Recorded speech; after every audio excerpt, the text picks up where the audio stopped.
ሀሳባቸውን ለሰዎች ስትናገሩ ትኩረታቸውን የማይሰጧችሁ በዚህ አንድ ምክንያት ነው። የማታውቁ ሰዎች አሌክስ እባላለሁ። ስራዬ ምንድነው? የእናንተ የሀሳብ አቀራረብ የተሻለ እንዲሆን አግዛለሁ። በዛሬው ቪዲዮ የማሳያችሁ ኮሚኒኬሽን ምንድን ነው፣ ከዛስ ከሰዎች ጋር ኮሚኒኬት ስናደርግ በምን መንገድ ኮሚኒኬት ብናደርገው ሰዎች ትኩረታቸውን ጆሯቸውን ሰጥተው የእኛን መልእክት ሊያዳምጡን ይችላሉ፣ የተሻለ መግባባት መፍጠር እንችላለን የሚለውን ይሆናል። ሁለት ነገር አለ ኮሚኒኬሽን ላይ። የመጀመሪያው ኮንተንት ነው ወይም ዋት የሚባለው ነገር ማለት ነው። ዋት ማለት አሁን እናንተን ቆሜ እያስተማርኳችሁ ነው አይደል? እያስተማርኳችሁ ያለው ኮንተንት ምንድን ነው ማለት ነው። እናንተም ስብሰባ ላይ ሊሆን ይችላል፣ መድረክ ላይ ወጥታችሁ ጓደኞቻችሁ ጋር ካለቃችሁ ጋር ቁጭ ብላችሁ ከስራ ባልደረቦቻችሁም ጋር ሊሆን ይችላል። የምታወሩት ኮንተንቱ ንግግሩ ምንድን ነው ነው እሱ ዋት ይባላል። ብዙ ጊዜ ግን የሚገርማቸው ሰዎች እንዲሁ በተለምዶ ኮሚኒኬሽን ሲባል ዋት የሚለው ነገር ላይ ነው። ለምሳሌ ዩኒቨርሲቲ ተማሪ ያለው እኔ ፕሬዘንት አድርግ ሲባል ወጥቼ ፕሬዘንት የማደርገው ምንድን ነው? ያጠናሁትን የተዘጋጀሁትን ያነበብኩትን ነገር ነው። በቃ እሱ ብቻ ነው ፕሬዘንቴሽን፣ እሱ ብቻ ነው ኮሚኒኬሽን።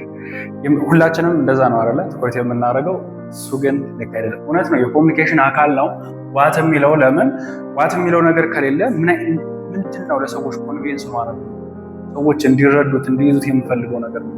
እሱን ማወቅ ግዴታ ነው እንደ ፈርስት ፕሌስ። እሱ ብቻ ግን አይደለም ነው አሁን ከዛሬው ቪዲዮ እንድትረዱልኝ የፈለኩት ነገር። ከዋት በተጨማሪ ዴሊቨሪ የሚባል ወይም ደግሞ ይሄ ሃው ማለት ነው። ሃው ማለት ያንን ያላችሁን ዋት ወይም ማስተላለፍ የምትፈልጉትን መልእክት እንዴት ነው ለሰዎች የምታደርሱት የሚለው ነው። ሃው ማለት እሱ ነው። ብዙ ጊዜ ያልተማርነው ይሄን ነው። ብዙ ጊዜ ትኩረት ያላደረግንበት ነገር ይሄን ነው። እንዳልኳችሁ ተማሪ እያለሁ እናንተም ተማሪ እያላችሁ አሁንም ቢሆን ትኩረት የምናደርገው ዋት የሚለው ነገር ላይ ነው እንጂ እንዴት ነው የማቀርበው የሚለው ነገር ላይ አይደለም። ጥሩ ኮሚኒኬተር የሚባሉት ሰዎች ትኩረት የሚያደርጉት እዚህ ጋር ብቻ አይደለም፣ ሁለቱም ጋር ነው።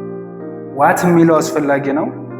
ዋት የሚለው አስፈላጊ እንደሆነ ሁሉ ደግሞ ሃው የሚለው ወይም ሀሳቡን የምናቀርበው ደግሞ ወሳኝ ነው ማለት ነው። ስለዚህ በሁለቱ ካታጎሪ ምን አይነት ነገሮች ናቸው ያሉት የሚለውን እንመለከታለን። ዋት በሚለው ካታጎሪ ውስጥ የመጀመሪያው ፕሪፓሬሽን ወይም ቅድመ ዝግጅት የምንለው ቅድመ ዝግጅት የምንለው ምን ማለት ነው? ለምሳሌ ይህን ነገር ሳስተምራችሁ ጀስት እኔ ኮሚኒኬሽን አሰለጥናለሁ፣ ማስተምራቸው ደንበኞች አሉኝ፣ ራሴን እግር ላይ እየሰራው ነው። ስለዚህ የማወራውን ነገር አውቃለሁ ማለት ነው። እናንተም የሆነ ቦታ ላይ ፕሬዘንት አድርጉ ብትባሉ ወይም ፕሬዘንት የምታደርጉ ከሆነ የምታወሩት ነገር ፕሬዘንት የምታደርጉት ነገር ታውቁታላችሁ ወይ ነው መጀመሪያ የሚሆን። ቅድመ ዝግጅት ያስፈልጋል። ያው የምታወሩት ነገር የማታውቁት ከሆነ ሌላው ነገር ባዶ ነው የሚሆንባችሁ። ይሄን ነገር ሳታውቁ እንዴት ላቅርበው የሚለው ነገር አይመጣም። መጀመሪያ የምታወሩትን ነገር ልታውቁት ይገባል። ምንድን ነው የማወራው? አውቀዋለሁ ወይ? እንዴት? ለማን ነው የማወራው? እንዴት እንዲረዱት ነው የምፈልገው? ምንድን ነው የያዘው ዓላማ? ነገር በደንብ አንደርስታንድ ካደረግን በኋላ ነው ያንን ሀሳብ የምናቀርብበትን መንገድ ልናሻሽል የምንችለው። ሁለተኛው ነግቼዋለሁ፣ እዚህ ጋር ኦብጀክቲቭ ነው። ዓላማዬ ምንድን ነው? አሁን ብዙ ጊዜ ጉዳይ ለማስፈጸም የመንግስት መስሪያ ቤትም ሄደን ጉዳያችን የማይፈጸምበት አንደኛው ምክንያት ዓላማውን አናውቀው። ማንን ነው የማገኘው? ሲኦ አግኝቼ ይፈጽምልኝ የምፈልገው ነገር ይችን ነው፣ ይህን እንዲፈጽምልኝ ይፈልጋል። በዛ ልክ ዋይ የሚለው ነገር አናውቅም። ወይም ከአለቃችን ጋር አለቃይን ዛሬ ማግኘት እፈልጋለሁ ብለን ሄደን ግን ለምን ምን ላደርግ? ለምሳሌ የሆነ ነገር ልጠይቀው ነው፣ ደሞዝ እንዲጨምርልኝ ነው፣ የሆነ መስሪያ ቤት ላይ እንዲሻሻል የፈለኩት አንድ ፕሮግራም አለ። እሱን በደንብ ግልጽ ላደርግለትና መፍትሄ እንዲሰጥበት ነው። ኦብጀክቲቭን ለይቶ መሄድ። ይህን ለምሳሌ ለእናንተ ይህን ቪዲዮ ስቀርጽ ዓላማዬ ምንድን ነው? ኮሚኒኬሽን ምንድን ነው? ከዛም ኮሚኒኬሽን የምናወራው ነገር የምናወራው ኮንተንት ነገረው ማሳየት ደግሞ ማወራበት መንገድ አለ።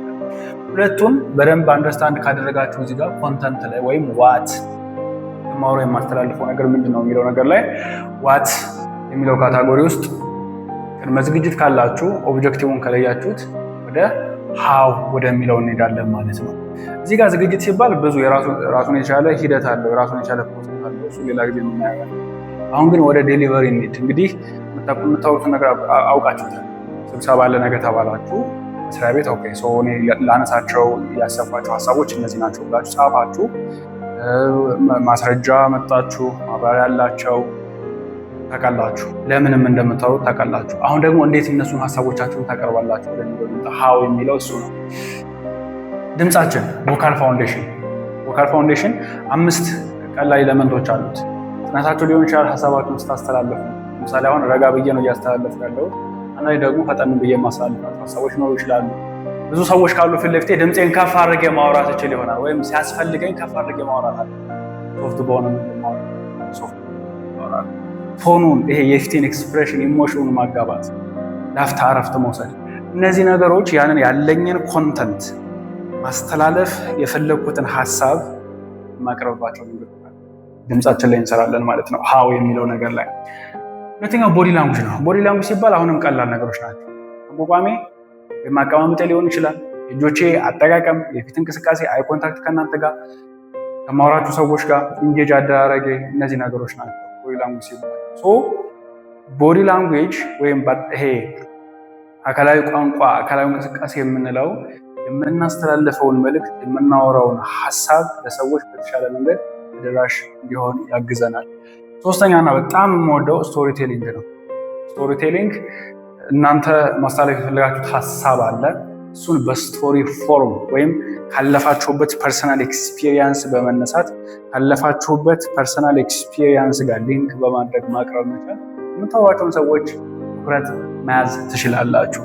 ሌላኛው ስትራክቸር ነው።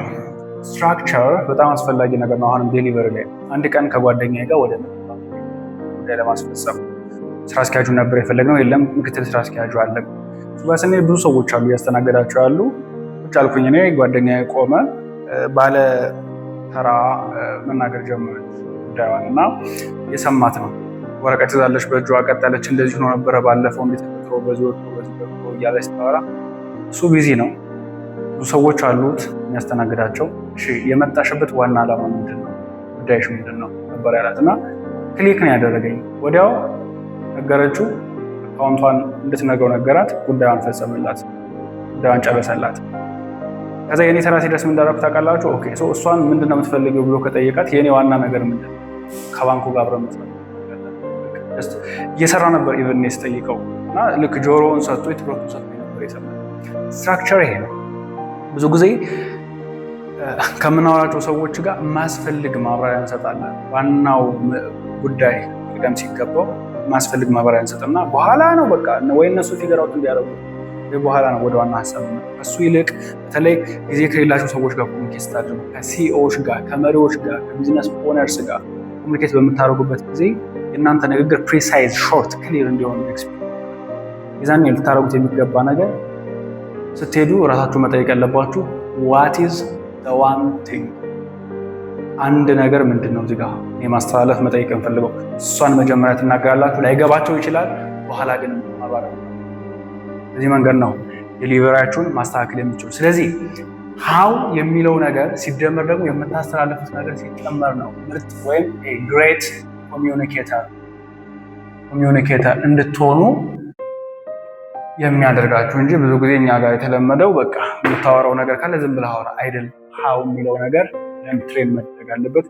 እኛም ያለ ነው እሱ ነው ማለት ነው። በአጠቃላይ እዚህ የምትመጡት መድረክ ላይ ወጣችሁ ሀሳባችሁን በተሻለ መንገድ መግለጽ ከሆነ አላማችሁ ይሄ አካውንት ለእናንተ ነው።